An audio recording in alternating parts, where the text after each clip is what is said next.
चित्र पाहून तुम्हाला गोष्ट ऐकायची आहे का? चला, किती छान चित्र दिसतायत बघा. दिसतायत का सर्वांना? छान दाखवा बरं त्यांना सगळ्यांना. दिसतायत ना?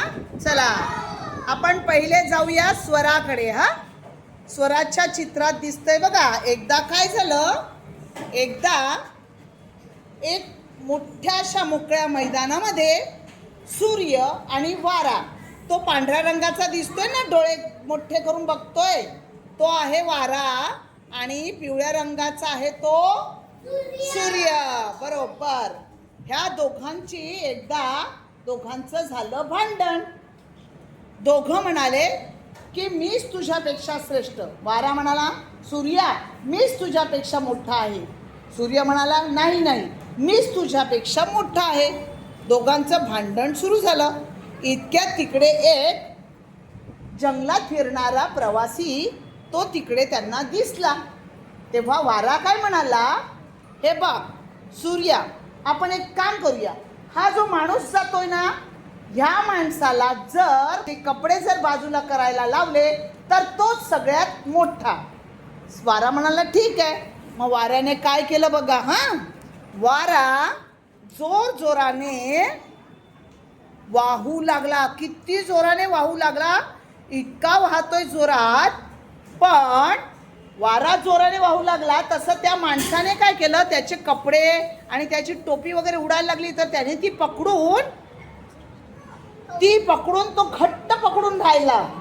बरोबर.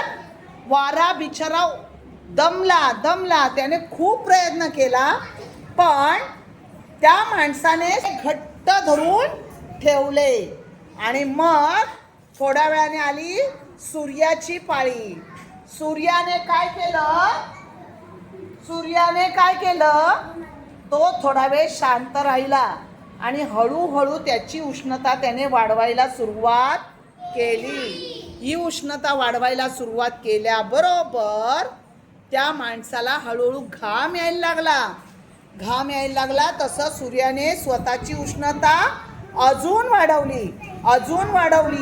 वाढवल्याबरोबर त्या माणसाने, त्या मुलाने स्वतःचे अंगावरचा कोट वगैरे, टोपी वगैरे काढून टाकले.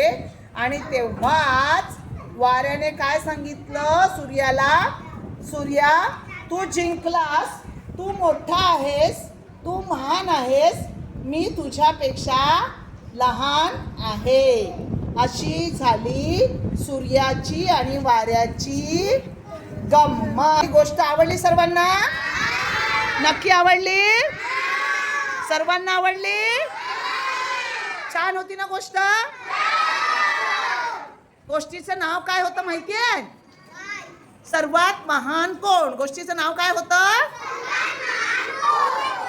चला सर्वांनी म्हणा, छान छान छान, छान छान छान, छान छान.